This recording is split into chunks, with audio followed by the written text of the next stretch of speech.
In a humanist worldview, in a humanist world, it seems absolutely unbelievable that there are such differing opinions across the world as to what constitutes right and wrong sex. That just really doesn't make sense, because if you believe in humanism like I do, then you believe that we can establish rules that could be applicable to all of humanity. Rules that would make everyone an equal, okay? So, first of all, what would be this rule for sex? Well, it's very simple. Consent. Any type of sex where there are two consenting adults is fine. We have nothing to say about that, okay? As former Prime Minister Pierre Trudeau said in 1967, and I quote, "There's no place for the state in the bedrooms of the nation." Countries have no place making laws on what is right and wrong sex between consenting adults, nor do religions, and I'm going to get into this in a second. Now, obviously, if consent is the rule that can be applied to all humans across the board, across the entire planet, then who can't have sex? Well, first of all, we need to establish what is the age of an adult. You know, is it 16, 18, 20? I don't know. But once a person crosses that line, then any type of sex that they consent to having is fine.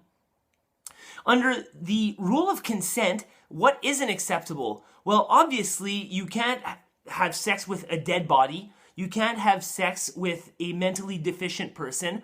You can't have sex with a child. And you can't have sex with a dog. But you can have threesomes, fivesomes, 4Gs, or I don't care what kind of sex you're having. Just keep it to yourself. Keep it in private. Do it in a consensual way. The thing here is that in our world, sex is completely linked to religion. And what religion does is it links sex to guilt.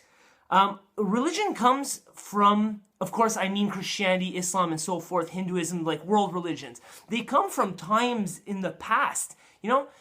Understanding of sex was different, and I mean hygiene was different, and all of this.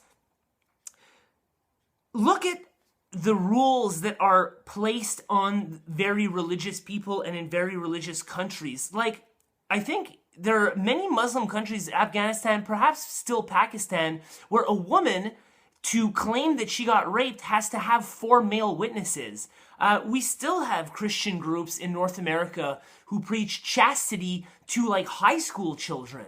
Does this even make sense? We need to disassociate the sexual standard from the religious standard, because the religious standard preys on our guilt and, you know, our allegiance to them.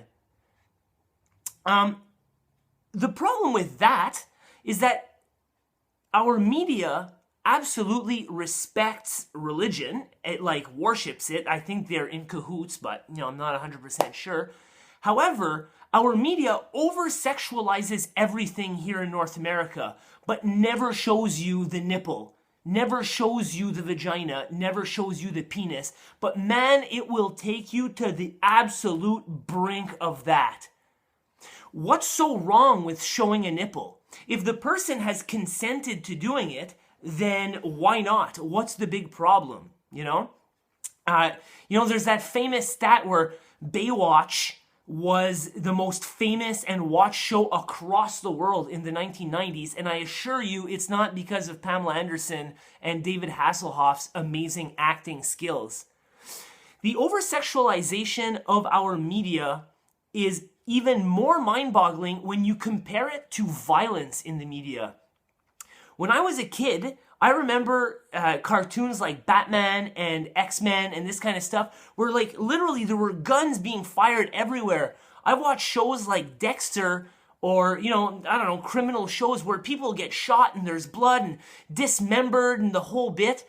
And our media seems to accept violence as something that's cool. You know, it's PG-13 if there's some violence. Show a nipple? Oh, that's rated R. Oh my God, how could you show a nipple?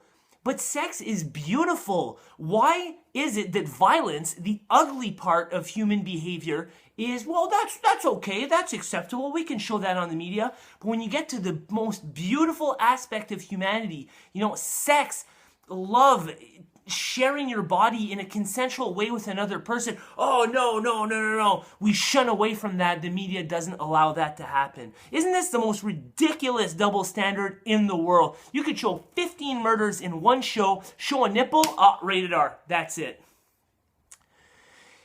Sex, the major problem I see with sex, and like what threatens me so much, is that we need to change the standard because our society uses our sexual tendencies as a tool for character assassination.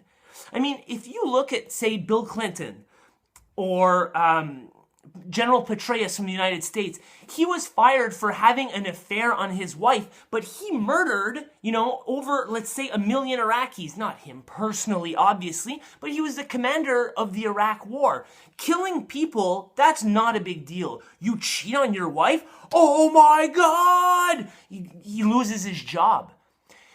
The NSA, it's come out through the documents of Edward Snowden, they track our porn habits. Why?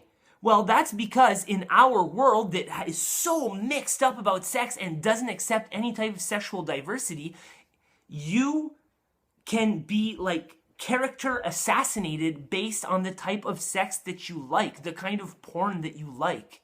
Who cares what kind of porn you like? As long as it's not kiddie porn, who gives a shit? You're allowed to watch the porn that you want, and that should never be used against you. We don't need to change the porn that people watch. We need to change the social standard that makes them feel like they're not good enough for society because of the porn that they watch.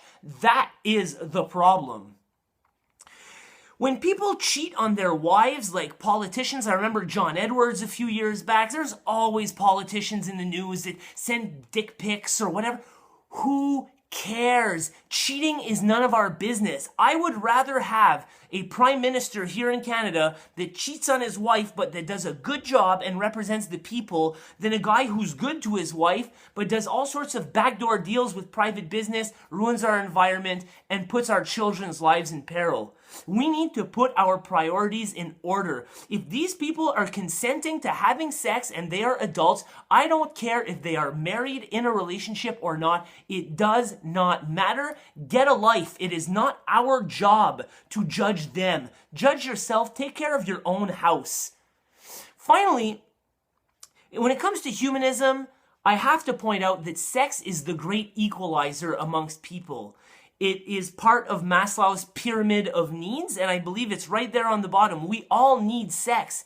I mean, if I'm with a group of people that I hate, a bunch of guys that I hate, let's say different races, different social class, different languages, the whole bit, and this amazingly beautiful, gorgeous woman walks in, you think we're going to pick a fight right there? No. We're all going to stop and admire that beauty that is surrounding us.